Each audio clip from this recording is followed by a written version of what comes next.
I used to buy like Total Football magazine in the 90s. And you absolute lad. Yeah, and they had like one issue they gave away a CD full of football songs, and that was like the opening track. Wow. Was the sound recording of that guy going, "Can you hear me, Henry Cooper? What, to like Lady Diana?" Some kind of thumping, like big beat or something. No, that was it. It was the sound thing. Your boys, like that. That Yeah. it was. Yeah, well, it could have been, but it wasn't. I'm glad this is recording, so we can start a football podcast as well. Yeah, exactly. We can, yes, Pod. Conquistadores. Oh, man, the brand continues ever outwards. Yeah, it just. I Yeah. don't know. No. It's like that. No. No, never mind. Consider it some more. No. Just no. TNA. Nope. No, TNA, no. Yeah, nope. So, is Geordie going to be arriving eating food tonight? I cannot state Confirm either or way. deny. I cannot confirm or deny. He might well. My client, Geordie Al, My client, Geordie Allen, the conqueror of the kebab. conqueror of the kebab. Ethan was. We had like a party at my mother-in-law's week before last, and whenever Ethan walked into the room, he had my phone and he was going.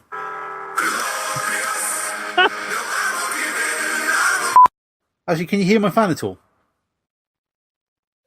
If a strain to hear it, yeah, but not. No, I might leave it on then. Call failed? What? Here we go. Hello? Hey! Are you eating something else? Yes. What are you eating? I'm now? eating a chicken sandwich.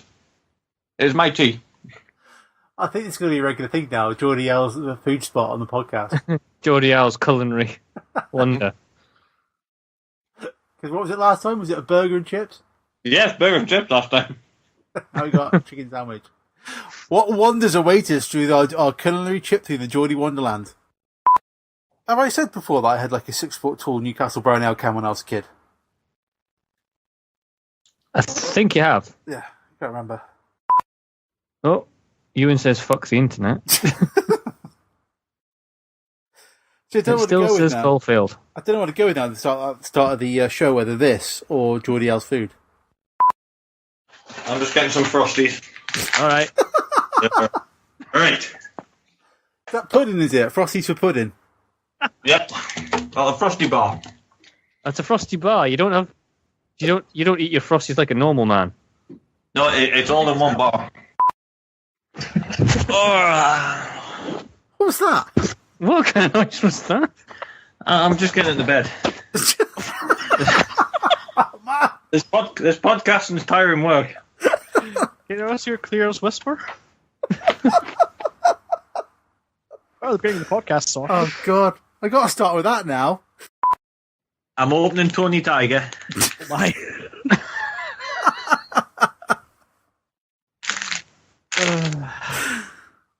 Right, we'll let Al finish his frosty bar before he crinkles his way through the entire podcast. Did you see Al's crane? I did. Hey. I love my brain. That's a t-shirt. There's literally 4 things I can start this podcast with. I don't know what I'm going to be able to do here. Just montage them together. That's all I can do. Sure. I just think it should be like the Rocky music and then a montage of Alisms all the way through. I think ending on I'm opening Tony the Tiger. The Eye of the Tiger. Dun, dun, dun. Dun, dun, dun. Right. It does sound like some kind of weird sexual comment, doesn't it? Baby, I'm just going to open Tony the Tiger. All the way. Bad Valvitas promo. I'm all in bed now. We're ready to begin.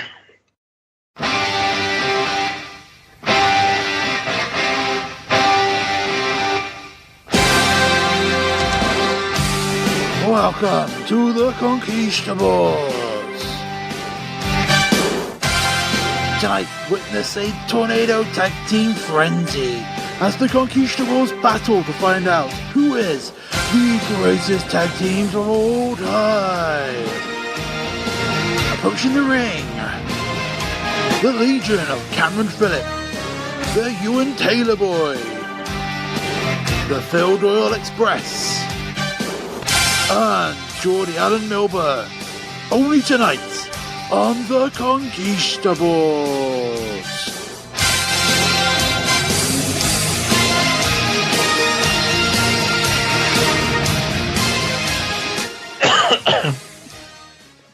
You right there, Al? Sorry, Frosty went down the wrong way. Sorry. Al's in bed and he's going down the wrong way. All I want is just once for us to start the podcast in like a semi-professional manner, both on time and without food and or people being in bed. Just once, you know? I don't ask for much. No, Well, it doesn't matter where you do the podcast. It doesn't, does it? It doesn't, I suppose. It doesn't. Anyway, shall we get rolling? Oh, Cameron's in the room. I need to play the Bobby Roode's NXT music.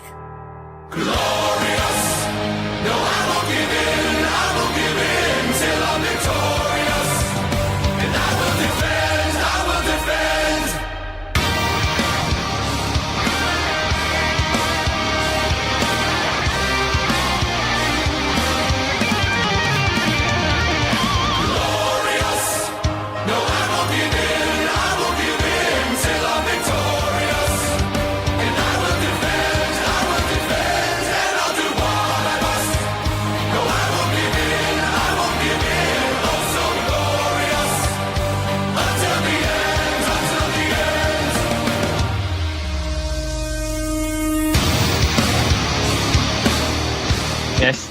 That's another half an hour done of the podcast with Bobby Roode's music. Anything else? So, podcasting about wrestling, yeah? Yeah, that's the one. That's what we're here for. That's good. How is it? We got all four together. Were you on the last one all together, were we? No, I think 'Cause Euan was missing, wasn't he? Yeah, so it's I think us three talking about Survivor Series 1990, which hasn't been edited yet. By the time people actually listen to this, it will be and out in the world. Good. Yes. We'll be able to get the deluge of listener responses that we always are now Yes. become accustomed to. You mean from our two listeners, Yes. Kevin and Derek? Hello, Kevin and Derek. Hey. Hey. It's always nice to know that somebody appreciates us spending like 4 hours of our time trying to record a podcast Yeah. because of technical issues and whatnot. That's kind. That's good. Good to know that we're reaching somebody. Oh well, we always reach out. Whether we succeed or not is entirely accidental. Okay. Bit weird, but we'll carry on. How's everybody doing? I'm not bad at all. I'm full. Al's eating. How's It's all good. How was Euan? Euan is apparently dead. Euan has seemingly dropped off the face of the earth, having been here 2 seconds ago. Has he fallen down the mines again? I don't know if he's fallen down the mines again. I'm not sure, but he has fallen off the call again.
But with the power of seamless editing, we'll just segue into Euan saying how he is. I am very well, thank you. I am quite happy because next week I'm going to see Iron Jew live in person. Oh, yeah, because it's the Fringe, isn't it? He's all around. No, he's coming to Kilmarnock. Oh, is he? Oh, hello. He's coming to my local promotion. Lucky old you. So we're having, I think it's Colt Cabana and Grado against Shaw Samuels, and I forget the fourth person. Somebody else. Somebody else, but yes. That's good. I think he's been down to like Bristol, so I probably could have gone to see him if I'd known about it. But otherwise, it's like London and the north he goes to, I think. Generally. I'd like to meet Colt Cabana. He seems like a nice fellow. Also, on a random note, Al, have you heard some news? What news is that? That the Square Go this coming year is coming to Newcastle.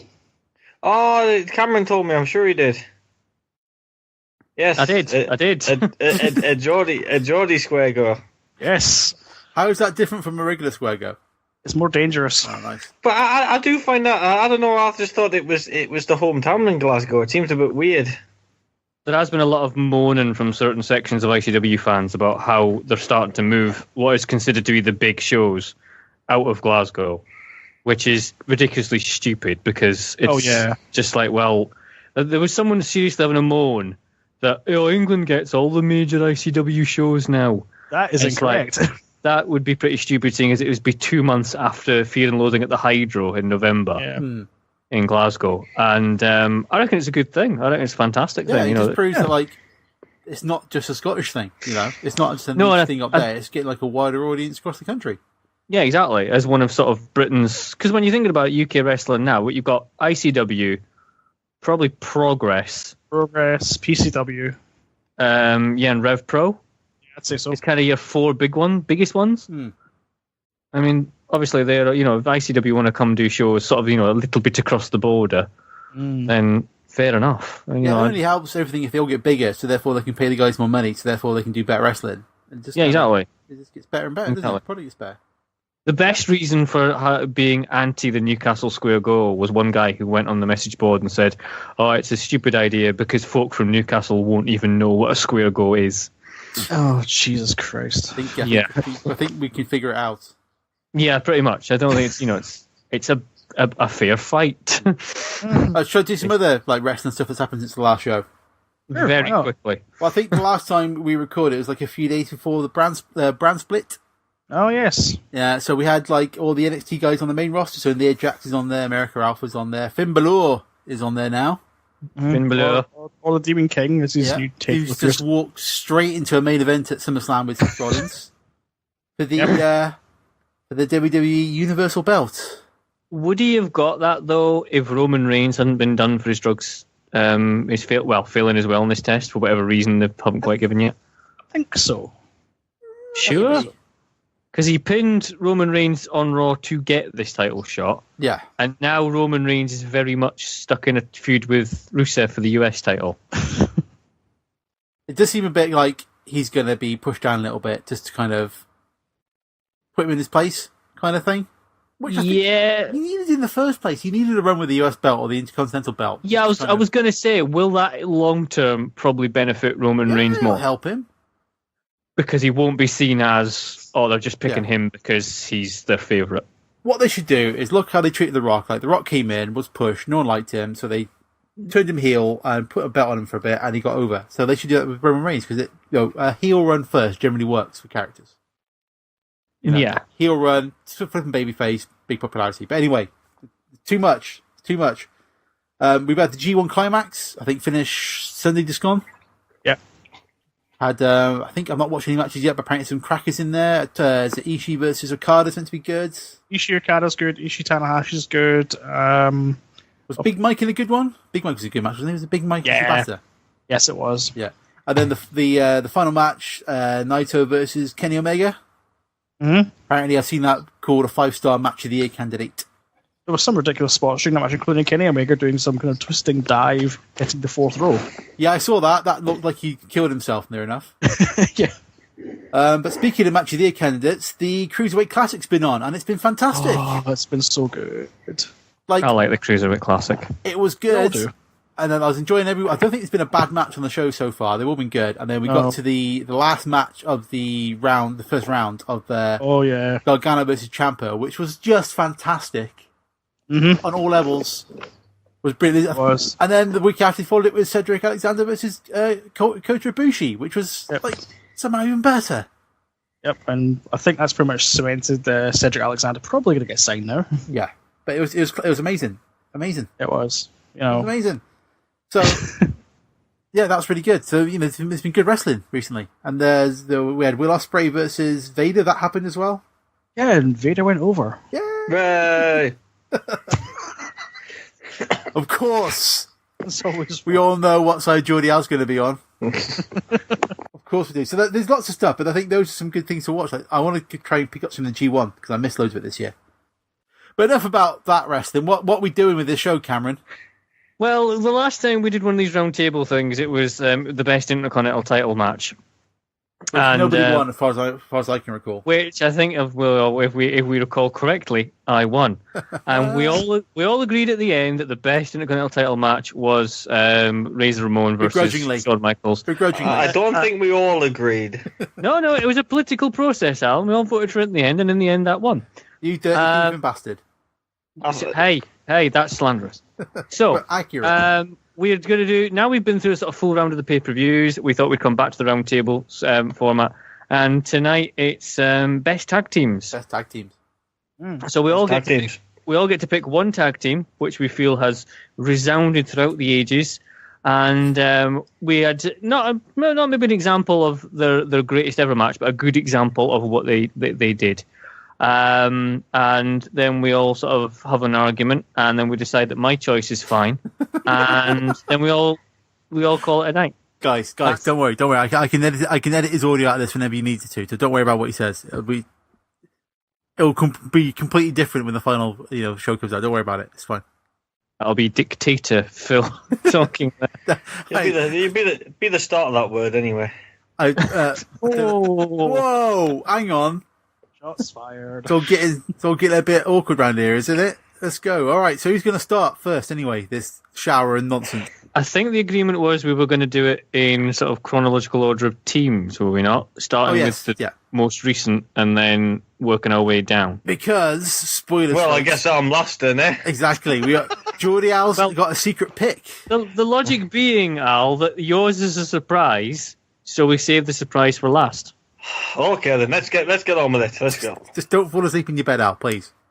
Yeah, I think looking at the calendar of dates, that would be Euan would go first. Sounds like me. So my choice might be seen as a controversial choice because it's not a tag team that's fairly old in the annals of time. But it's not Japanese. That's the controversy. Shut up. Sorry. It's not Kai and Tai, no. Damn it, Al. No, it's not Kai and Tai. But it's a team that I think sort of came about early first brand split 1.0. And I think the fact they were on one show exclusively really helped them out. And this team is the team of Charlie Haas and Shelton Benjamin, otherwise known as Team Angle, but otherwise known as the world's greatest tag team.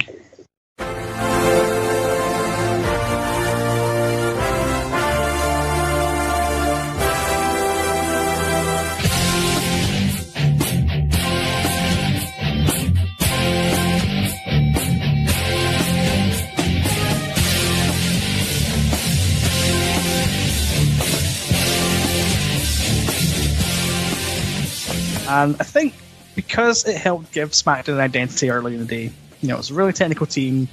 They were dirty as hell, but they could actually go in the ring as well. It wasn't a matter of, it's two great heels. They can, mess about, cheat, but they actually could wrestle as well. And they could wrestle really, really well. Was Kurt Angle still a heel then, was he, when he first teamed with him? Yes. This whole kind of period, I didn't really watch that much, so I am aware of them, but not much. They were brought in as his stooges for Team Angle. Just a quote from Wikipedia here: the tag team made their debut on the December the 26th, 2002 edition of SmackDown. Paul Heyman introduced Shelton Benjamin and Charlie Haas under the name Team Angle as a gift to his top client, Kurt Angle. Wow. So a white man giving a black man away as a gift. Wow. Yeah, that's a fair point, actually. To another white guy. Yeah, sure. Although I'll just interrupt on a sad note, Shelton Benjamin wasn't supposed to be a member of the team. Was he not? It was supposed to be Russ Haas, I believe his name was, which was Charlie Haas's brother. Yeah. Oh, yeah. But he sadly passed away. I was trying to remember when I was watching, because we all picked an example of matches to watch, as I say. And Euan will tell you in a minute what match it was. But I remembered Charlie Haas having. I was trying to work out what he had written on his. Yes, that's correct. His wrist tape. Yep. And I could not remember. I was like, oh God, he's got something. And He's got I was Rust on trying to his remember. tape. Yeah, he's got the Rust written on his That tape. makes so much more sense now. Yeah, that's his. Was it? It was his brother. It was. I'm sure it was his brother. Yeah. Wasn't it? Yeah. Yeah, it wasn't just a made up kind of. They didn't just make him up as give him the same name as a kind of They kid. don't do made up brothers in wrestling. They're all brothers. Not at all. Not at all. So yeah, carry on, Euan. Sorry. So, like I say, so as Cameron said correctly, they were a gift from Paul Heyman's storyline to Angle, and basically it was to give Angle two stooges that could do his dirty work and make Angle look great as always. And as Team Angle, they worked really, really well. They got themselves over his heels quite easily because they were so good. They knew they were so good, and they took pride in showing how good they actually were. And within a week of them debuting, within about 2 months of debuting, they had the WWE Tag Team Championships. So that says something. February the 6th, they defeated Los Guerreros. They did. So these are the belts that were on SmackDown that are still active now, aren't they? I think Yes. the lineage right. So they're the same belts that the New Day currently got, aren't they? Yes, I think so. Yeah. Yeah. Because the others were the World Tag Team Championships. Yeah. And obviously they didn't look like giant pennies back then. They looked like good belts. I hate those tag belts so much. They are so fucking stupid. It's like, look at me, I've got a coin from Blackpool Tower or something. No. It's got a Spartan on it because, Sparta! No. But anyway, just the belts please back get then new were belts. good. They were very, very good. And also, just been the SmackDown belt, there was a blue tinge to all the text and everything. But basically, what happened was they went on a tear for a while, and then the summer came around. Because Haas and Benjamin were losing, Angle fired them. And from that point, they decided to gain new identity. Originally, they called themselves the Best Tag Team Period, which was a terrible name. Terrible name. And then they were known as the self-proclaimed World Greatest Tag Team, or just the World's Greatest Tag Team for short. Shortly after being fired, they regained the Tag Team Championships again from Eddie Guerrero and Fury. And then they moved on to... Well, it's quite free. Moving on to the match I selected for these two was Vengeance 2003, SmackDown's first SmackDown only pay-per-view. And it was the World's Greatest Tag Team defending against Rey Mysterio and Billy Kidman. Two-time WWE Tag Team Champions. But tonight, a real tough task against the #1 contenders, Mysterio and Kidman. Well, the world's greatest tag team and the tag team champions, Haas and Benjamin. These young men, these athletes were bred to be champions. Which is a cracker of a match. It's a great 16-minute match. It's not a long match, but they cram so much into it. Yeah, 60 minutes for a tag team match, though. Especially that time is pretty good, though. Absolutely. Hadn't, with the brand split, there can be kind of a great sundering of all the tag teams. Yep. Vince McMahon was like, no more tag teams, or something along those lines. So, Do that impression again. no more tag teams, pal. It's like, when did Mark Dallas take over WWE? Shut up. Jesus. You make me puke. I don't know what I'm doing anymore. I'm just kind of randomly saying things. But the point is, that's why we're all quiet. the point is, at the time, that all the kind of big tag teams had been split, and they were just kind of being single guys, weren't they? So, Yep. An actual proper tag team was kind of interesting. It's interesting because, like you say, the rest of the tag teams were just two singles guys smooshed together. In this case, Mysterio and Kevin, but Mysterio and Kevin worked because they're both high flyers. They were both quick in the ring, and they seemed to go really well with the World's Greatest Tag Team because it was two different styles, but somehow they actually worked. Oh, it's a scientific wrestling versus the high flying. Yeah. Or as Jim Cornette would put it, wrestling against flippy dudes. Yeah. That's Benjamin and Haas are quite big. They can throw Rey Mysterio around to make him look good, can't they? Because Yay. That'll be Al celebrating throwing Rey Mysterio around. I've lost track of my point now. The point is, they can accentuate his flippiness by them being able to throw him around quite easily, which And it makes Ray look good because he can like throw these big guys around as well with his move. So it kind of works on both sides, doesn't it? Like, Yep. Did Hafsa Benjamin end up straddled over the middle rope by any chance during the match? Did you see this match, Al? No, I'm just guessing that spot may have occurred during the match. No, well, it happens once when Haas ends up on the middle rope and Rey Mysterio does his run up to go into 619, but Shelton Benjamin's at the other side of the ring and just pulls his leg and smacks him into the ring apron. Yeah. So you'll enjoy that a little bit. But yeah, he does get it. He does get it connected later on Haas. Of course he does. And then I bet of all the other matches on the card, other people had they were straddled on the middle rope in the same position. No. No, Al. Actually, funny. It's funny. It only seems to happen in Rey Mysterio matches, isn't it? Funny. Yeah, it's always a bit strange. Yeah, people seem to flop against that middle rope. Geordie Al's playing hardball tonight, isn't he? He is indeed. I was studs up from the behind on you, and there that was right on the back of the ankle. That was unnecessary. I can actually feel that. I'm kind of hurt. Well, no, I wasn't taking the piss out of Charlie Haas. I was just taking the piss out of Rey Mysterio. Oh yeah, it's true. It's not even the right tag team, is it? On a side note, though, during his WWF run, just as a brief note, I can never work out the anomaly that is Billy Kidman, right? Yeah. Because he comes across, although he's skillful and he's a really good wrestler, character-wise, he comes across as really dull. Yeah. Right? Yeah, this is a man who I think is still in a relationship with Tori Wilson. Correct. So all I'm saying is he must have something. Well, he's money. Good answer, Al. He does a pretty good shooting star press, isn't he? During off the rope in the match. That's good. Well, can he do it off the wardrobe? Well, I assume he can if he's still married to her. Well, possibly, yes. Anyway, moving on. Anyway. It's completely gone off track. So, world's greatest tag team. Yes. So they basically ran roughshod of the tag team division for 2003-2004, but then during the draft lottery, they got split. Like every bloody tag team. Shelton Benjamin was sent to Raw. Charlie Haas was sent to SmackDown. But basically, on the Raw, Shelton Benjamin became a single superstar. He won the Intercontinental Championship by beating Randy Orton. But then didn't Shawn Michaels kill him? Shelton landing on his feet.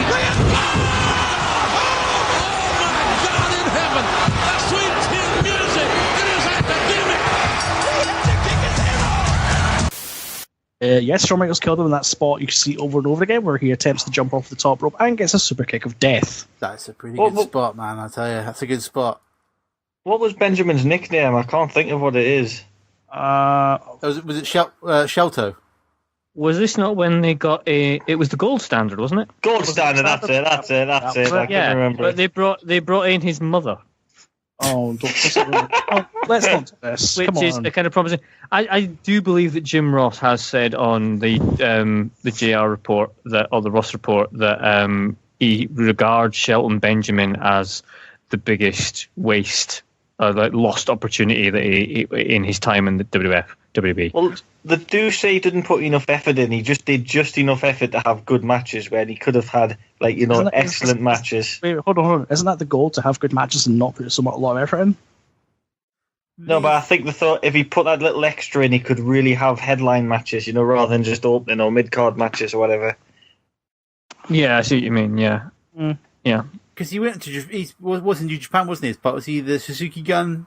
He was part of Suzuki Gun, yes. He still is actually in Pro Wrestling Noah to date. Yeah. Because he was. Wasn't the rumor he was going to come back to WWE, and then he did his shoulder in, so he's got like... It wasn't a rumor. He was announced on the first episode of the Brand Split SmackDown. Oh, he was? Yeah, I remember the screenshot. He was, wasn't he? Then on Twitter about 2 weeks ago, he said that they apparently, as the standard procedure is, before signing the WWE contract, you had to have a medical. And what he thought was a mild twinge in his shoulder was actually a separation. Oh, nice. So he's going to have to go and have surgery. So he'll be out for about 4 or 5 months, apparently. Isn't that what took out Cesaro last year? That kind of injury, wasn't it? Yeah, yes. Yeah, pretty much. Yeah. And you don't want to be messing with shoulder injuries. Nope. No. Because you get end up like Hideo Itami, who has that really scary-looking scar on his shoulder now. They sort of ran along separately. Shelton Benjamin had a run on WWE ECW as well. And then eventually gets drafted to SmackDown, and then eventually he left in about 2010. So did Charlie Haas. And then they went to Ring of Honor. Didn't Charlie Haas go on to form a better tag team in WWE? I don't remember. With Rico? Oh, Jesus. I think you'll also find that Charlie Haas was the reason why Al nearly cacked his pants at a house show in Newcastle. Story tell.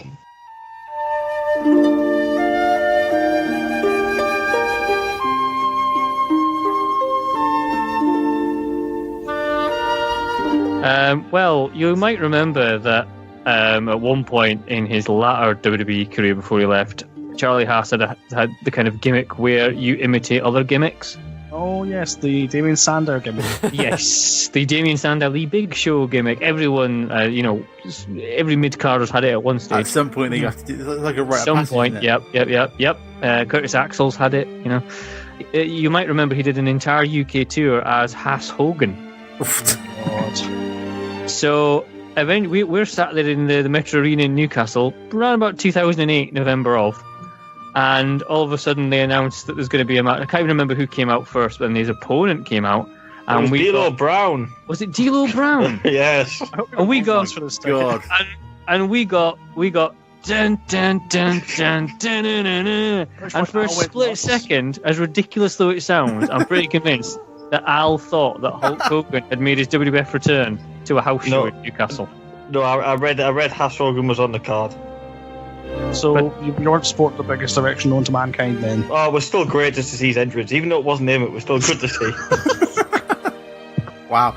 That there is a level of fandom I just can't quite fathom. To still be excited about a fake person coming to the ring with his music. I think it's the same reason why people still go and see Elvis impersonators though, like the honky tonk man. Like the honky tonk man. Can you tell me the way to the WCW?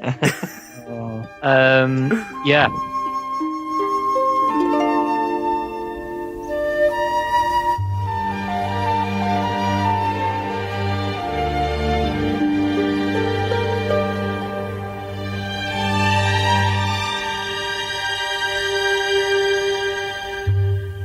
That's good to know how the world's greatest tag team ended up in Japan and doing a Hulk Hogan gimmick.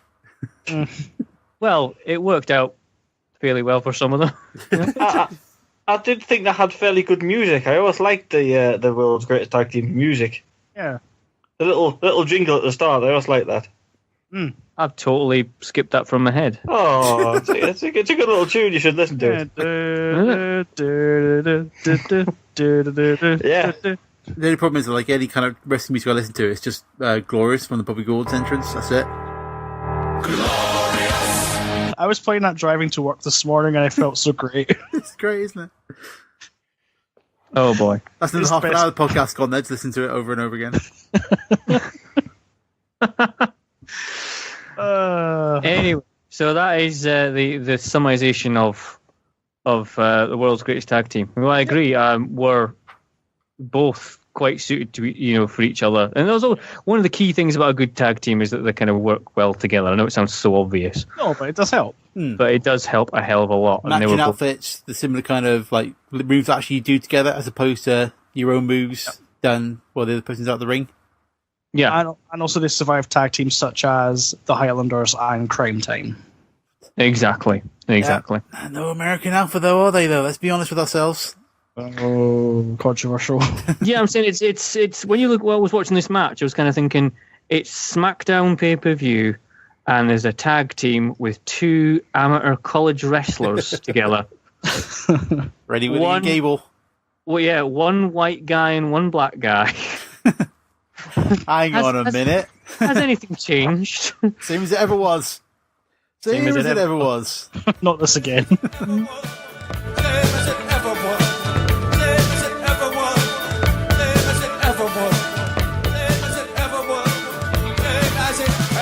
So, yeah. So, are we all just gathering together and we're deciding at the end, yeah, once we go through everyone's... I'll do mine next. Yeah. If you think you know me... You think you know me, Euan. You think you know me. You think you know me. You think you know me. You think you know me.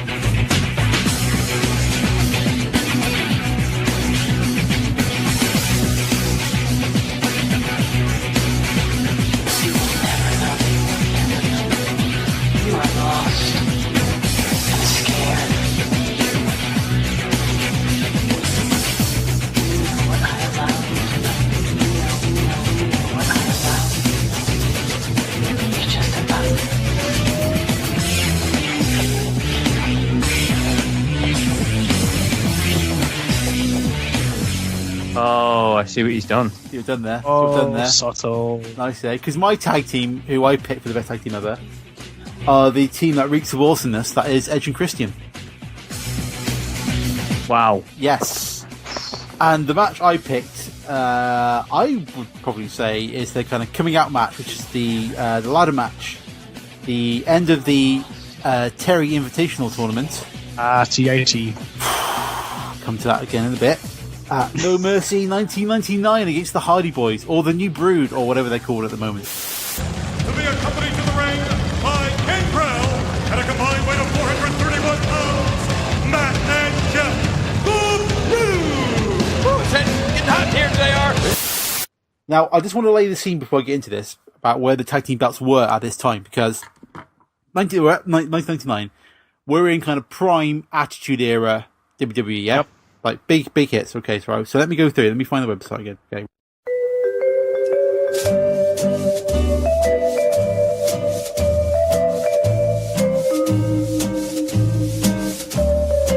Start at 99. The belts are with Jeff Jarrett and Owen Hart. May rest in peace. They switched to Kane and X-Pac, and then the Acolytes, and then to the Hardy Boys for about a month. Then back to the Acolytes, back to Kane and X-Pac, to the Unholy Alliance of Big Show and Undertaker, then across to the Rock and Sock Connection, back to the Unholy Alliance, back to the Rock and Socks, over to the New Age Outlaws, back to the Rock and Sock Connection for about 6 days, over to the Holly Cousins, which is Crash Holly and Hardcore Holly, over to Mankind and Al Snow, then back to the New Age Outlaws.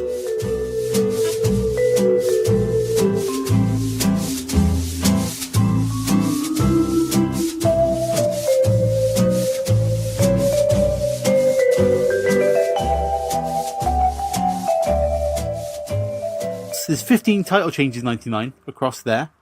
15 title changes. 2 of those are on pay-per-views. All the rest... Really? Yeah. All the rest are on Raw or SmackDown, all the way down. It would be, off the top of my head, the SummerSlam one was on pay-per-view. Yeah.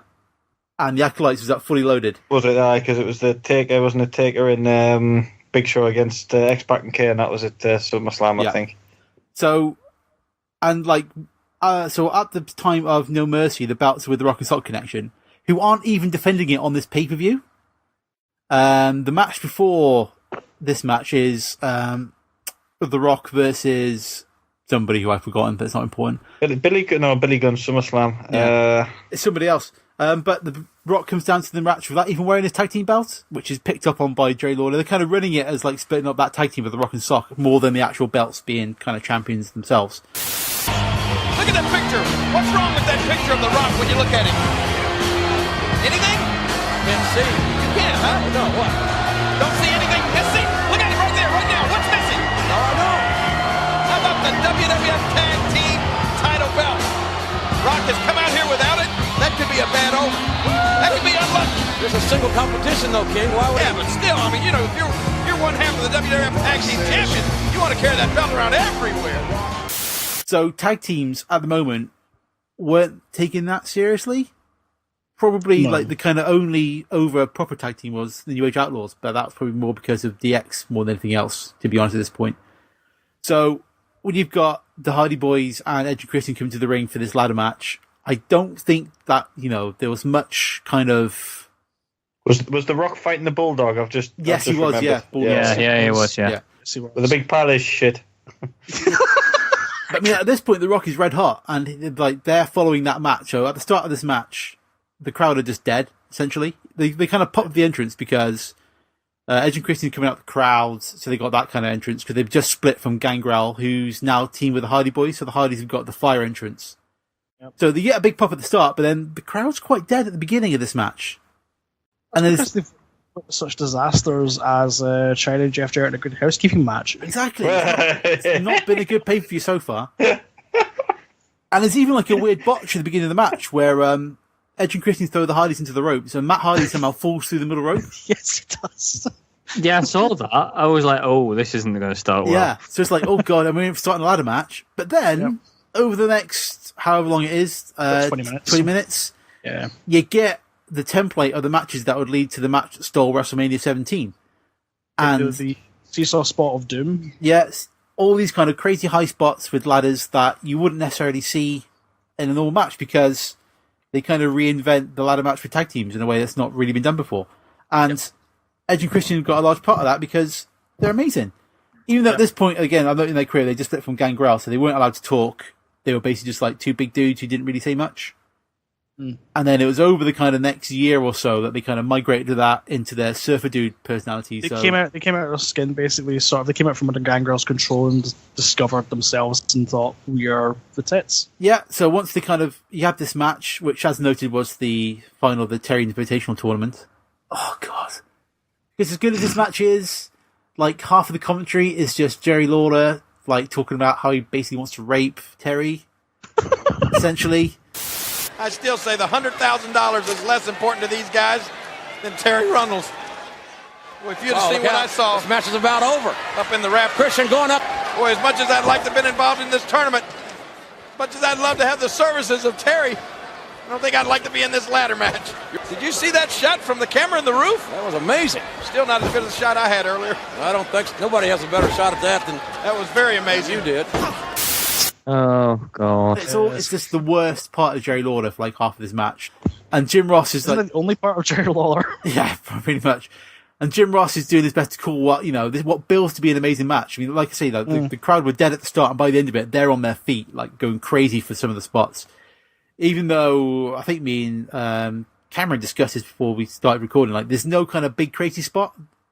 Like there isn't because no, you're involved at that point. Yeah, you haven't got like the spear off the ladder or something crazy like that. It's just like it just builds to like a good finish. And then essentially, once I think the start of the year you add in the Dudley Boys, you've got essentially the best era of the tag team division for WWE. I would argue. I agree. Because, and this is I'm why. not agreeing. Well, you can shut up. Basically, what they do here over the next kind of 18 months is they get themselves over again during like the hottest period of wrestling, where you've got 5 or 6 of the biggest names. Like, you got The Rock, Stone Cold, Triple H, Undertaker, all the kind of really, really big, huge names. And these guys, Edge and Christian, are part of the reason why tag teams kind of stole the show for a lot of that period. I think it was that whole period from the 2000 Royal Rumble through WrestleMania, through SummerSlam, that these 3 teams came to the forefront and came to the front of the queue as far as tag team wrestling went in America at that point in time, because the Royal Rumble was the tag team table match, which is obviously Dudley's specialty. Mm-hmm. And then you've got the ladder match, but of course that did have tables involved as well. And then TLC 1, where they basically combined everything together. Yeah. Which, that kind of run of matches, through to WrestleMania 17 with TLC 2 and all that, it's just like they're really killing themselves. And this match is kind of painful to watch because you're kind of thinking how many of those spots Edge has taken has kind of led to his retirement. All of them. Yeah, and also, how many of those spots led to broken Matt Hardy? God, well, it's not. Well, you've got the 7 days. I actually think broken Matt Hardy might have been down to more of the smoking of the oregano. No, I love. A sideways point. If you've not listened to the podcast he's on with Chris Jericho, you need to listen to it because he holds that character for like an hour and a half, and it's kind of spectacular. Like I said, I put on Twitter about he's being like a more coherent Ultimate Warrior. Like he's taking those kind of mad Ultimate Warrior promos, adding structure and a bit of logic, and trying to make sense out of it, and it's just glorious. Yeah. It's the equivalent of the last week's Stone Cold podcast where you think Eagle's getting really pissed off at Dean Ambrose. It probably is, actually. But yeah, I mean, Edge and Christian, they're kind of defined by those matches, but I think what makes me think they're the best is that, like, outside of that, you had all the great promo work, you had, like, the sketch with Stone Cold when he was a heel. Yeah, like the chicken suit sketch with Kurt Angle, which is just hysterical. 2, 3, 4... Chris Benoit is here, and he's really mad. Chris Benoit is here, and he's really angry. Here it is in full, the Chris Benoit song. Isn't any wrestler who can prove him wrong? Come on, that was pretty good. Oh, that reeked, Nick. We're out of here. Hey, you guys should have been out of here a long time ago. After all, I gave you the night off earlier. But instead, I think I saw you guys interfering in the Hardys match. We're bored. I've got a cure for your boredom. Wait, hold on a second here, Mick. I sense some serious sexual overtones happening. With good reason, because my cure for boredom includes opening up that trunk, getting out your gear, getting dressed, and having a tag team contest with the Dudley Boys. Listen, guys, I happen to be a 3-time former WWF champion and a hardcore legend. I never had my own dressing room. Nick, you never change your clothes. You just wrestle in what you're wearing. That's a good point. I'm gonna play our music. You think you know me? You think you know me? That does it. All right, get out. I can play your music too. It's my time. It's my time. It's my Get time. out! Come on, Nick. Get out! Let me tell you about another man who had dreams of gold. Olympic gold. Kurt? Kurt Angle. And it's his suit that got him. Hey, my chicken shit. Yeah, 224. They just got like all these kind of great spots, but also they kind of managed to keep themselves as good heels during that time as well. Mm-hmm. With the concertos and just being despicable and all that. Again, it's like that heel run into a face turn that kind of makes a big kind of character. And where I think they are the best is, like I say, they made it at the biggest periods of wrestling, but also they got a bona fide single stars out of it with Edge. When they split the teams. Christian wasn't terrible either. He wasn't terrible, but he wasn't main headlining WrestleMania, was he? He never got Edge. No. He had his his team, the Edge heads. Oh God. Yeah. They don't count. But the point is, that he was, for a good kind of 5 years, like a genuine top level, AAA star with the company. Came out of the tag team. So, so not only did Edge and Christian produce one of the best tag teams and some of the best matches in tag teams, you got like a genuine next level star out of it, which doesn't come along that often in tag teams because they tend to split, but they always tend to kind of find their level on the card. It's kind of like when the APA split, Brad Furk went to One Word Promos and JBL went on to made multiple runs as champion. Yeah. What is it, though, that escalated Edge to the main event? I think we know what the answer is. Yeah, this is what I mean. There was no standout singles match that Edge did that was part of, or he was part of, that made you look and go, yeah, he's for the main event. He's amazing. The only reason that he was given an opportunity at the main event, and don't get me wrong, I'm glad he was, because he turned out to be a brilliant character, and that's why he's in the Hall of Fame now. Yeah. But the only reason is because he buffed Lita. Live that on was TV. it. Yeah, well, probably a few times beforehand as well, by the sounds of it. Yeah, but not live on TV. Yeah. But that was, they had to run with making him a heel Lothario, and that was the breakaway point for his entire character. Yeah, when he became the rated R. Yeah. Well, the feud with Matt Hardy was pretty rubbish because it was obvious that they only really got it in, and it only lasted about 2 months. Yeah. But once they broke away from that and he became the rated R superstar, ironically, just as it was going PG, which is strange. Yeah. But he ran with it anyway. But I would, obviously we're not discussing fully Edge's solo career tonight, but the only reason he got to that was, then that was bizarrely, it was a big help that he shagged his best mate's girlfriend. But I think it helped that they could kind of go back and show all of his kind of TLC matches and stuff in his tag teams. I think a lot of the fandom he got with that helped to kind of, was the foundation of his kind of big singles run. Yeah. But you can't do that. I mean, the tag team, I don't think Edge and Christian were around that long, about 4 or 5 years.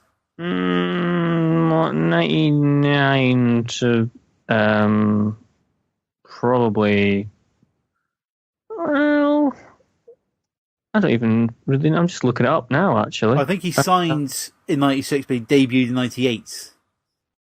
June the 22nd, 1998. Yeah, so they weren't around that long as a tag team, but I think the impact they had on the division, because people still talk about those tag team era now. And to be fair, it is a point of like, would they have got over by themselves, or did they get over because you had the Hardy Boys and the Dudleys there at the same time? You've got 3 of the best tag teams ever in kind of one place. But I would put Edge and Christian at the top because I think they were the kind of true all-round package. I nearly went the Dudley Boys, to be fair. Yeah. Because the Dudleys not only did it at WWE, they did it at ECW. They went, basically wherever they went, they became, they became tag team champions, yeah. Yeah. It's like the riots at ECW shows. Exactly, yeah. Yeah. But I think Edge and Christian as characters were a lot more interesting and a lot more fun. Yeah. Because that whole kind of Commissioner Foley era of wrestling, that's probably my favourite kind of little period. Just because it's so stupid at part times and they're so dumb and goofy. Like the chicken suit, the chicken suit thing just makes me laugh so much. Like, it's a great spot, and then Kurt Angle walks into the shot and goes, "Oh yeah, it's my chicken suit," and just like makes it over the top funny. It's just ridiculous. So, yeah, Edge and Christian are the best because they manage to get over as a tag team, which I think we can kind of say Vince McMahon doesn't necessarily like tag teams that much. No, because no, he is a definite. Yeah, I think he kind of begrudgingly puts them over. Like, he has them on the card because he kind of has to. He realizes he needs this. Or I don't know if it's like other people trying to push him or something, but I think Edge and Christian Hardy's kind of got over without his help in this match at No Mercy. They kind of like, I can't remember if they pitched it themselves or if they kind of did the 5. This was like the end of 5 matches. So obviously, they had a few on Raw and SmackDown and stuff. The whole 5-second pose started probably summertime, probably around SummerSlam. I think they kind of got that going. Yeah, because it would come out every week. It'd come out every week in like ridiculous outfits. Yeah, depending where you were in the country. You know, I remember the giant cowboy hats with when we were in Texas one time. Yeah, the giant like foam cowboy hats. So they'd come out dressed up as a famous person from that area, or come out, was dressed up making fun of their opponent or something. Yeah. Oh, and the whole thing with the Conquista Hardys and the they're dressed as the Conquistadors and stuff to get the belts. That's right. Yes. Yep. It's great. It's a great period of just like, funny, but they're good heels. They did it all, and they got themselves. They were probably like one of the top acts in an era where you had like the biggest stars in the world at the company at the same time. So I think to get over in that kind of mix is to their credit, and that's why they're the best tag team. And you're all wrong. Well, so would you say they define the Attitude Era? They're almost kind of post-Attitude Era, aren't they? To be honest, like, because they kind of came along just as the Attitude Era peaked, and it just kind of like. No, I would say no. 98, 99. They'd only been going about a year. Yeah, but I mean, like when I think Attitude Era, I think of like kind of 97 into 1998, that kind of period. And then the Attitude Era kind of becomes... No. I don't know. 1999, 2000 was massively Attitude. Your Attitude Era is really starts with WrestleMania 14 and ends with WrestleMania 17. Yeah, I agree. I think that they weren't there at the beginning, but they kind of came up in that middle period of the Attitude Era, kind of towards the back end of it. So that's what I'm trying to make. Stop ruining my point, boys. I'm not what I'm trying to say. You're ruining it to trying to undermine what I'm trying to say, that they're the best tag team, because they are. So, Cameron, does your team define an era? Well, I think you'll find, Alan, and thanks for leading me into that. Thank you. I can hear there's some kind of what's the word? They're teaming up against us here, Euan. There's some shenanigans going on. You have no fucking clue what's coming in about 10 minutes' time. Oh God! I can't see. Anyway, you're talking about a tag team that defined a whole era, yeah? Mm-hmm. How was about a tag team that defined a whole industry? Oh, here we go. Ooh. Okay. Are we talking about the two guys who were smushed together for no real reason, who kind of got over by pure luck? No, we're talking. Yeah, that's them. Yeah, that's them. No. I don't know what team you're talking about, Phil, but I'm talking about the Outsiders.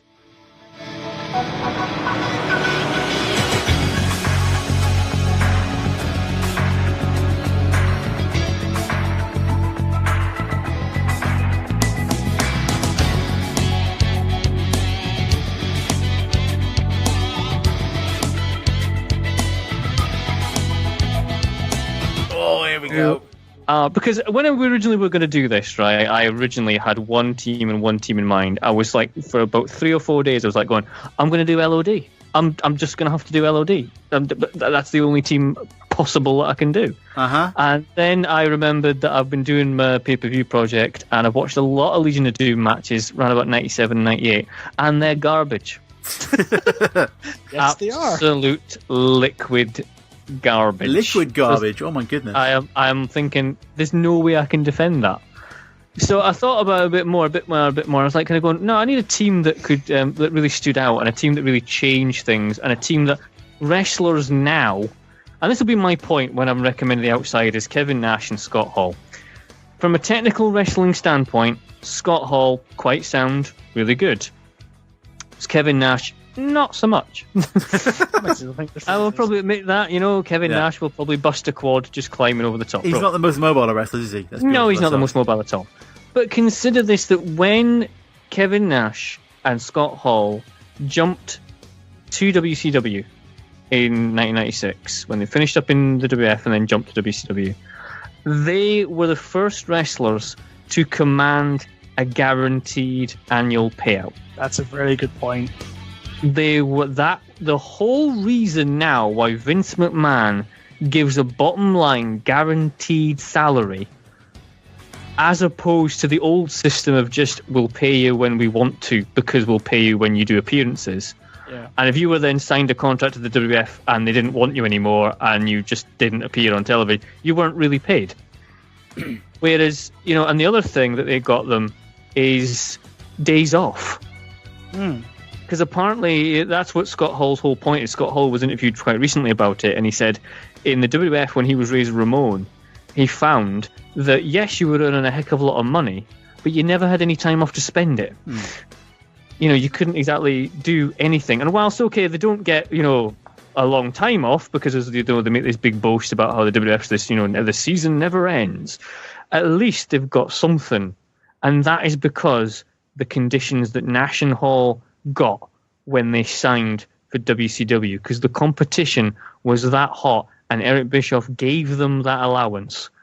Vince McMahon knew from that moment forward, in order to stop people jumping ship, he had to do exactly the same thing. So the wrestling... Didn't, Scott Hall say, when he talked about leaving the WWF, he kind of said to Vince McMahon, if you give me less days, I'll stay. Like, he didn't say to him, like, I want to stay, I don't want to go, but this is the contract I'm getting. And Vince was like, oh, sorry, I can't match it, and he went.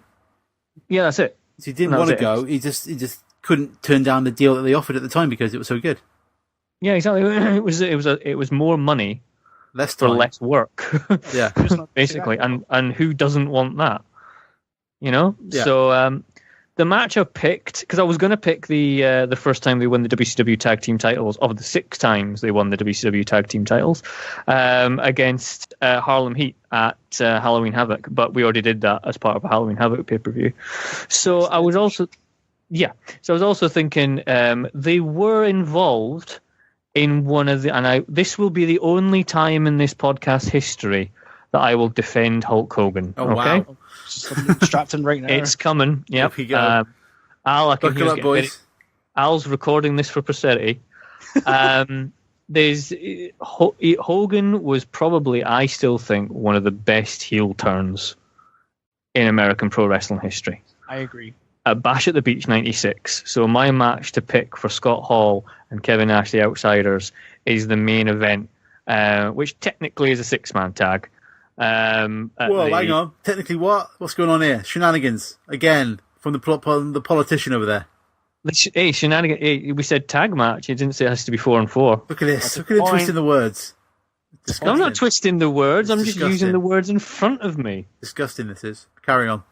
So, yeah, it's the match where it's Lex Luger, Randy Savage, and Sting representing WCW against the Outsiders, Nash and Hall. Because let's not forget they were called the Outsiders because the impression they wanted to give is the fact that although they never directly mentioned it, in fact, there was a court case that Vince McMahon brought against them that they couldn't mention it directly. But the impression Bischoff wanted to give is that these guys were from the WWF.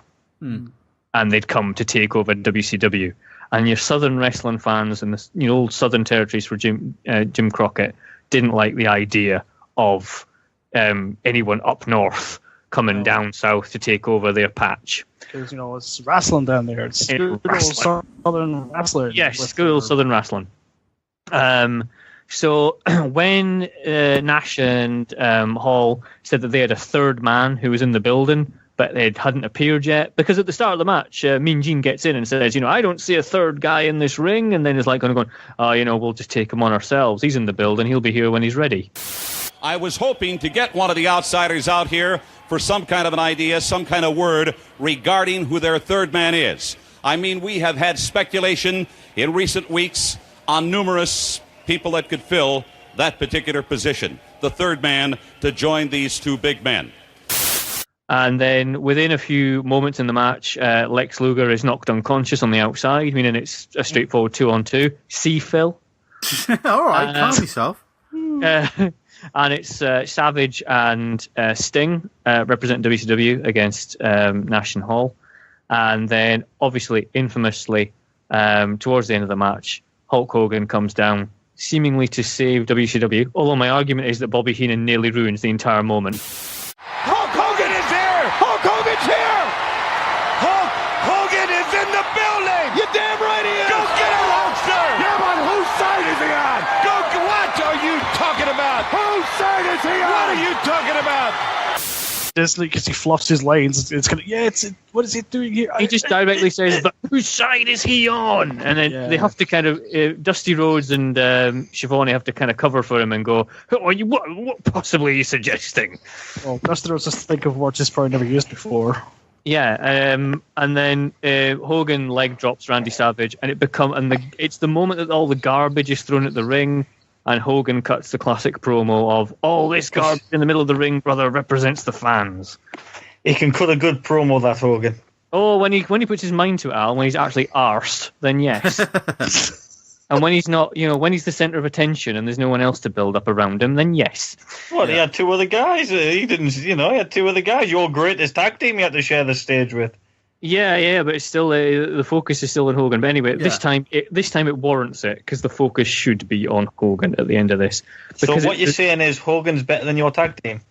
What I'm saying is they were a cohesive unit that started the NWO, one of the best heel wrestling stables, until such a thing got a little bit hackneyed and sort of done to the death in the last. You mean when Virgil joined? Yeah, I'd say that. Vincent. Oh, sorry. Legal reasons. Can I lay down my counter argument now? Do you want to save it to the end of the podcast? I'll save it to the end. Save it to the end. Save it to the end. We'll do it at the end. We'll do it at the end because I am absolutely gagging for Al. First time. Is it my turn? I'm gagging You're absolutely gagging for Al. You genuinely said that then. Yeah, I'm gagging for Al. Gagging for that Geordie maestro. Well, it's definitely Tony the Tiger. Let's everyone be quiet. Al, well, as you probably know, I've chose an older tag team because I love that sort of era. I've chosen one with quite a bit of history actually. This tag team has been wrestling in quite a lot of promotions. They've done Japan, they've done Stampede, they've done AWA, they've done NWA, they've done ECW. They've got a career spanning quite a lot of years. Ring of Honor, Al. Ring of Honor. Even Ring of Honor they've wrestled in. You see, this is some tag team. And then they take their rightful place. They've got in the WWE Hall of Fame. They've got one of the most devastating finishing moves ever. They've got one of the greatest managers ever. They've been given numerous awards through Wrestling Observer magazine. Ladies and gentlemen, I give you the Bushwhackers. I knew it! I knew it!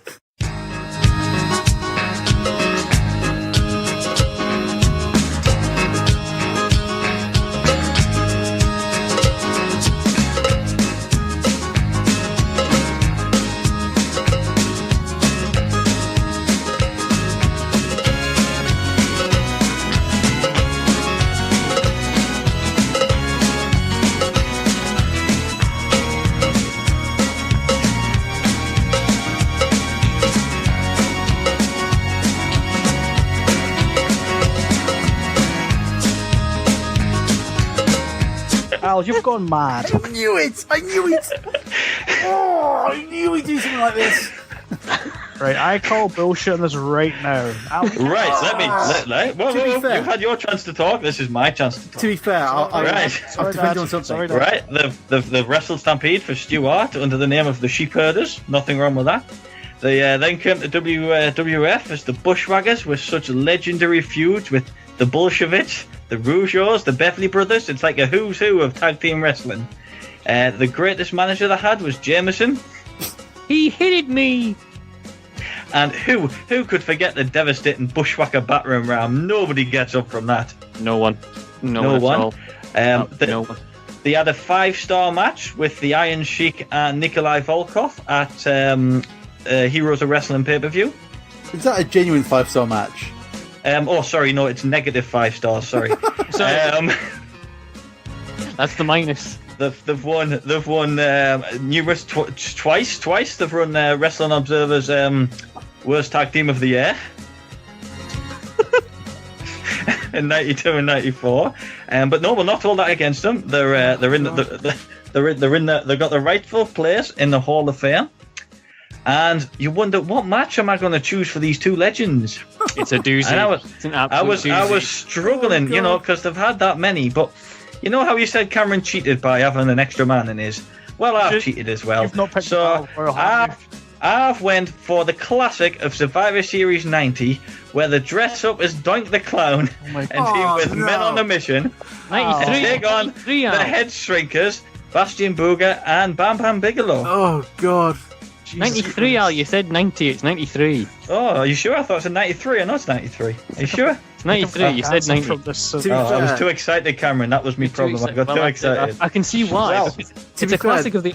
I remember there's a great moment in that match where I think at some point, I think it's Bam Bam Bigelow just starts treating like a real match to one of the Bushwhackers. He's just he just starts beating him up really harsh. He's like, "What the hell is this stupid? I'm not here for a match." Well, who else has ever been pinned or slipped on a banana skin? Yeah, they bring on the... Oh, they do. It's that one, isn't it? Oh, my God. Well, wait a minute. He slipped on the banana peel. Count of 3. I've seen it all. No, you haven't. It's still going. Who else has ever been pinned after biting a balloon full of water? Oh, it's Mabel Doink, isn't it, as well? Yes. And how many pinfalls are being counted where all 4 men are pinning one person? I ask you that. Oh my God. That's a good point. It is. So and how many matches have a black man going around on a scooter? It's just the most greatest match ever. Oh. So there it is, gentlemen. My argument: the greatest tag team ever is the Bushwhackers.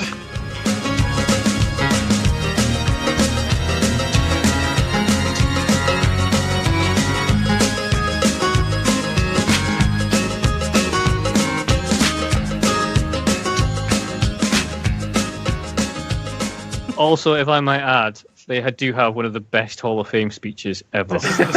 They do. Mateys!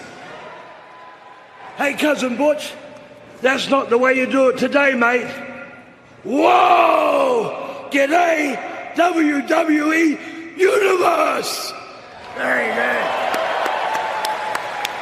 Very good, Cousin Luke. Mateys, it's been a long journey since hitting the shores of North America. We came here in 1972, and today we stand on the biggest stage in sports entertainment, the 2015 WWE Hall of Fame. Right, yeah! It's not quite up there with the infamous My Mother one. No, but it's certainly more bearable. Yes, it is. To be fair to him, right? To be fair to Geordie Al, I did have a Bushwhackers t-shirt growing up as I was a kid. I did a Tataka t-shirt and also the Tataka Tomahawk as well. There you go. And also, there is a very famous video of Roddy Piper busting himself in the head with a beer bottle. You all seen that? Promo. He's doing that to prove himself about how tough he is for a match with the sheep herders. Watch this now. And that is a genuine beer. I just checked it, business. Whoa! All right. Come here, Papa. Come here. I want you to see the glass in my hand, and you listen to me, sheep herders. You listen to me. This would knock just any normal man down, sheep herders. But I want you to just think about one thing.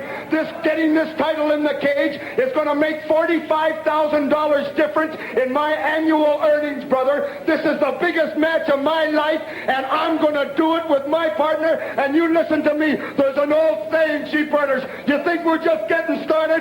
Saddle the ponies. Listen to me, brother.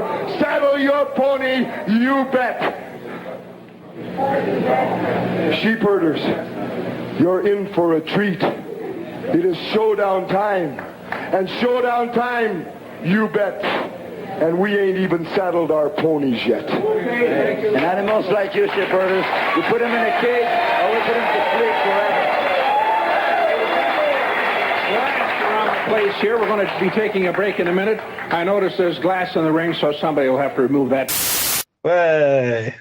You know, So there you go. So there's that. But other than that, they are just shit. And another point, Cameron goes on about how Hulk Hogan's greatest heel turn. The Bushwhackers were involved in one of the greatest heel turns in wrestling. It's called their wrestling career. When did they turn heel? Did they turn heel? No, they were teaming. They were teaming with somebody who turned on them. God, it was a night of the Nasty Boys and Earthquake against the Bushwhackers in Tugboat. Tugboat turned on them to form another great tag team of the Natural Disasters. How did he? Cardinal just nailed Jimmy Hart. No, nailed the Bushwhacker. No, he's just Jimmy Hart ducked in and nailed the Bushwhacker. Down across rope. What's going on? What is happening here, folks? Tugboat's wrestling so hard that he's forgetting who's on his side and who's on the other team. I don't think he forgot anything. The Earthquake goes to rope and down in the loop. That's my buddy. You gotta give the assist to the Tugboat right there because he wore the Bushwhacker down. You gotta call it fair. I don't get it. You need to write a book, The Shittest Tag Team Dynasties in Wrestling. Because the knowledge you've got of this timeline alone is amazing for such a crap tag team. If I can just read an entry here, boys. Oh, please do, Cameron. Please do. At the 1991 Royal Rumble, Williams set the record for the least amount of time in the ring at 4 seconds. The Bushwhackers received a shot at the WWF World Tag Team titles on the 27th of April edition of Saturday Night's Main Event against the Nasty Boys. They were defeated. In a televised 6-man tag match, the Bushwhackers teamed with Tugboat against Earthquake and the Nasty Boys.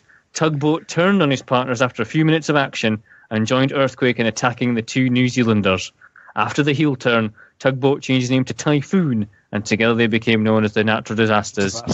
The Bushwhackers were defeated at SummerSlam 91 by the Natural Disasters.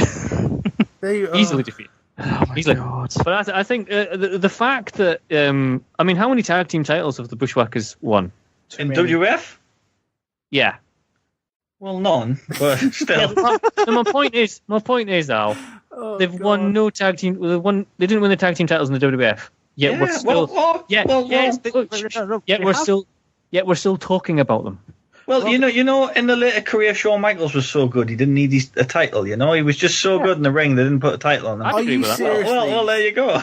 Calling them the show stop, the Bushwhackers of the show. They did stop the show, all right? People go, what the hell is this? I mean, you bring your kids to the wrestling and two grown men start licking them. What's wrong with that? I think it was very acceptable in the 80s. I genuinely can't believe we're here at this place right now.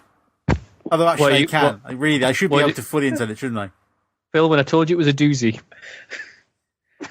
So, have I won this then, yeah? I think you have, Al. I think we can go to bed now. Yeah. Good night, Al. Night. He just turned himself off. No. Oh, Ewan's dropped out the call. Has he? Yeah. No, I'm still here. No, Ewan has. No, Euan. Ewan's left in disgust. Has he shot himself? He's like, screw this. What kind of crap show is this, bringing the Bushwhackers No. He's off to watch the best of the Bushwhackers on the network. That's what he's off to do. Oh, we're back in a minute, won't he, then? Back in a minute.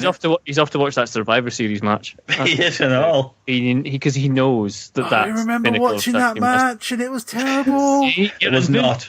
And Vince is going, hey, Mabel's having so much fun in there. Womp, there it is. Womp, there it is. It's awful, but it's good. In a really awful kind of way. No, it's just awful. No. Yes, it's just awful. No, Al's right. It's like the worst. Al's right. It's the worst. In fact, you know what? I think I'm going to give up defending Nash and I'm just going to defend the Bushwhackers. Yeah. So that's look. That's kind of 50% of the podcast. I will defend the Bushwhackers, but I'm not going to die on this hill. Like, you can't have them as the best tag team. You just can't. Why not? What credibility will we have as a wrestling podcast if we do that? We've done an awful lot of stuff to ruin our credibility, but this is a step too far. Yeah, I was going to say draw a line somewhere. That infers we have any credibility to begin with. We do. God damn it. What other wrestling podcast would have the wrestling insight Exactly. to name the Bushwhackers as the best tag team? It's we're seeing things that other people just can't see. Oh no, I could see potential there. I can Exactly. hear Cameron using his full political powers on this to get this over. Yeah. I've even got Euan to help. Oh, me hang defend the on. podcast for If this. Ewan's not here, then do we win 2-1? I will have to see if Euan comes back on, but you might be right there, Al. I want you to play the Bushwhacker jingle theme at some point when you're editing this. It would have kicked in straight away when you said the Bushwhackers. It would have landed straight there. Oh, what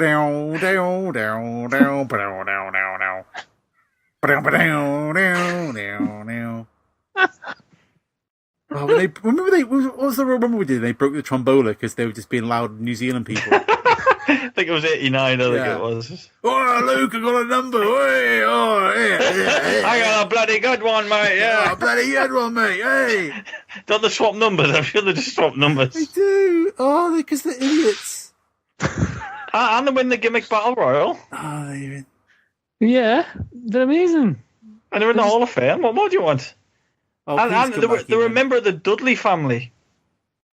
Please come back, Euan. No, I think he's gone. Cousin Butch Dudley and cousin Luke Dudley. Yes, I'm trying to get him back on. I'm trying to get him back on. I think he's gone. Call dropped. Well, I'm afraid he's got a minute. Otherwise, we're declaring the Bushwhackers the winner. Oh God, I don't even know what to do. You don't even know what to say. I had a whole argument against Cameron as well. I can't even there's no point in me discussing that because he's dropped the ball there already. Well, whilst we're waiting on Euan, what was the argument against? My point against the Outsiders was, yes, they were part of one of the greatest heel turns ever, and yes, they changed the industry, but they also did as much damage to the industry as they did goodness to it. Because it's their actions that caused the death of WCW, and therefore land us in a world where we've only got one big, giant, proper big company in charge of wrestling. So I think you'll find, though, that if you're talking about destroying WCW, I think many people blame that on Kevin Nash and his booking time at the booking squad. Yeah. Which was done as an individual, not as part of a tag team. But it was the actions of creating the NWO that led them to that point, though. And by the time they ended their run, it was just terrible. Back. By Eric Bischoff's admission, when he had the NWO, the only people that he on that squad initially that could have a decent match was probably Scott Hall. Yeah, he was. So once Scott Hall kind of fell victim to his addictions, that was it. They had to kind of bring in other people at the NWO to kind of bolster it a little bit. Is that Euan back in the call? That I think is Euan back in the call. Hello. Shall I bring you up to speed, Euan? So where we are is, I was arguing that we can't have the Outsiders because they've done as much good as they did for wrestling. They've done more damage by being part of the decline and destruction of WCW. Well, they kill an entire company, yeah. But that entire argument is moot because Cameron's thrown in his lot with the Bushwhackers. Yeah. And apparently the Bushwhackers are going to win because the ultimate politician is there. Can I just add the Bushwhackers are the only actually definitive proper tag team amongst all this? I think Edge and Christian came in. Come on. No, they didn't. Came in as a tag team. They wrestled all their career as a tag team, and they left as a tag team. They did not feud against each other. They did not team with anybody else. They are the definitive of a tag team. Oh, well, that's they're going to give it to Al then. God. He's come in with a really good point, and I hate him. That's what I'm going to say with him, Al. I bow to you. He's right. He is right. He's absolutely right. God, he is. Like Phil said, it's an attack. Phil, okay. Breathe. Well played, Al. Well played. He's outthought all of us, hasn't he? He's outfoxed all of us. He's the game. That's who Geordie Al is. The cerebral assassin's outthought all of us. We just playthings for him, and he's just twisted us around his things like puppets. Hey, speak for yourself. I was an accomplice in this. So Al wins. Are we genuinely saying the Bushwhackers are the best tag team ever? Yes, we are. Yes, they are. Yes. Am I genuinely going to update our website to say that the best tag team ever the greatest tag team of all time It'll certainly get some listens anyway. is the Bushwhackers. This is officially our last show. Thanks for listening. It's been a fun 2 years. I can't believe it. From his bed. He's outthought us from his bed. Yeah. Eating a bar of Frosties. Outthunk all of us. Don't forget the sandwich. And a sandwich. He wasn't even trying. He was having some food. Outthinking all of us. Like, he's just done like the podcast equivalent of like a Cruyff turn on us. I think I'm going this way. Bang, he's gone that way and he scored. I don't know what's going on. I don't know. I can't. Up is down, down is up. What's going on? I don't even. Oh, I'm going to have to get. I can't. I'm walking away from this microphone. I just don't. Oh my.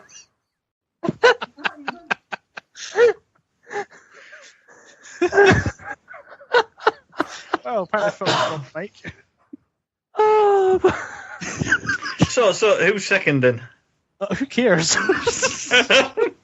can't even understand what's going on in this place. I just don't get it. I just don't know. I had to go get a drink then. I had to go walk into my kitchen, away from my microphone, and just get a drink. Because I don't understand what's happened tonight. I don't understand what's happened here. The world doesn't understand what happened tonight. Well, have we officially discounted the outsiders because they've ruined the whole company? Yes. Fine, right, I'm out. So, Bushwhackers. I concede the Bushwhackers. You conceded already. So it's the Bushwhackers, isn't it? That's what it is. Can I just say, in another defence of the Bushwhackers, I went to watch them in 1993 at a house show against the Beverleys. Oh God, there was so good a crowd interaction. It was fantastic. That's probably how they kept the job for so many years, because they worked house shows so well. You're sacked. Yeah, you're sacked. You're gone. I can't. No, I can't believe I'm going to type the Bushwhackers onto the bloody website to say they're the best tag team of all time. Well, they're simply just the best tag team out of our section. Simply the best, dude. So what we need to do now is we need to encourage people who are listening to this to get in touch with us on. What is that? Get in touch with us on Twitter at the Conquistabores, telling us if they can think of any tag team that's better than the Bushwhackers. Yeah. Using the criteria that's been laid out by Al. Yeah. I can't believe the Geordie Meister has outthought us. And he had like an accomplice. Well, you know, because technically, with me also going along with the Bushwhackers, I'm still on the winning team in this, and that's important.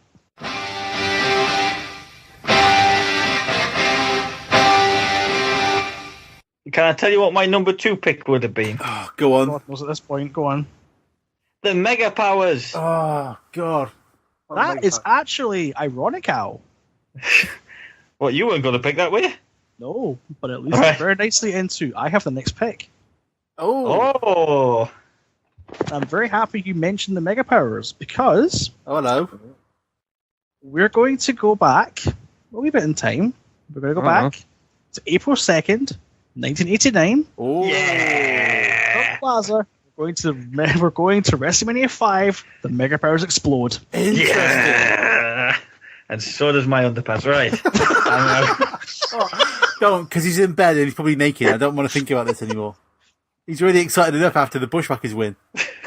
I actually also contains a Bushwhackers match, which I didn't even think about. No! I've got a spoiler for you. When you watch the Bushwhackers match against the Rougeaus, right? Yeah. This is another reason why they're the greatest tag team. Uh-huh. There's a brilliant bit where one of them's got look up for a body slam, and for no reason at all, he just reaches down and feels his cock. For no reason at all. He just feels one of the Rougeaus' penises. No, so I want you to spot that one when you watch WrestleMania 5. Just casual groping. So that's where we're going. WrestleMania 5. Oh, amazing! Absolutely amazing. Which is declared one of the worst wrestling the worst major wrestling show of 1989 by the Wrestling Observer. I mean, God, the Bushwhackers and WrestleMania 5 in the same night. It just doesn't get any better. It's got 14 matches on it. I can't even. Phil's broken. I'm broke. I am broken, Phil Doyle. Are you Irish? This podcast must be documented. I thought you were going to say deleted. There. Delete. I just thought that as delete. The final deletion. Oh my god. Oh. Is this when the xylophone music comes into it? Yeah, It is why not? an extraordinary xylophone. Why did you turn to Dusty Rhodes there for the end? I don't know. Oh, right, so that's the the end. xylophone, brother. He brings in a xylophone and he hits him with it over the head, and we get to the finish. Sounds South African, Phil. South African? It's a blood diamond, brah. Anyway, listen. Oh, right. God. Was Skinner South African, or was he just from like Louisiana or somewhere? I don't know. I don't. He was from the Everglades. Everglades, yeah. He Anyway, was. I've lost control. I don't know what's going on. Are we finishing now? I don't know. What's? Are we doing an order, or is it just number one count? It doesn't matter. Al, Doesn't matter. The Bushwhackers won. Just leave it alone. Yeah, just leave it alone. Okay. I'll leave it there. Just be happy with your Pyrrhic victory that's caused the death of this podcast. Yeah. I hope you're pleased with yourself. That's all I can say. I hope you're pleased with yourself. I like how Al wants to do an order, as if to say, arrange my fallen enemies. Finally, I shall point and laugh at each one. Like, they had the best match of the best WrestleMania, and the Bushwhackers beat them. I don't understand. I don't get it. The Bushwhackers went on after Edge and Christian at WrestleMania 17, actually. Well, they did. True. I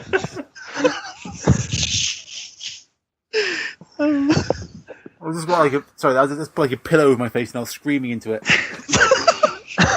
Nothing unusual there.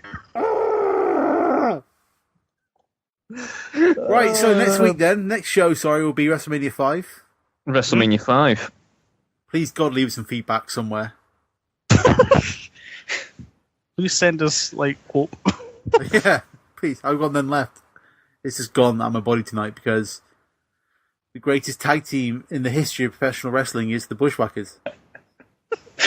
Who knew? Yeah. Not me, for definite. Oh, dear. Oh, what's I've got no idea what to do now. I just don't know what to do. Let's just end it. That's the final word of the podcast. Let's just go. Well, I'm going to end it by saying, good day, mate. Oh, my God. Oh, God. Oh, you got to put a little bit of casual racism in there at the end, haven't you? It was a catchphrase. That's better. It's getting better. Feel better now. What just happened? Glorious. Never give in, victorious. This picture of Phil rocking back and forth in his chair, cuddling his phone. Never give in. Glorious. Glorious. Bye. Bye.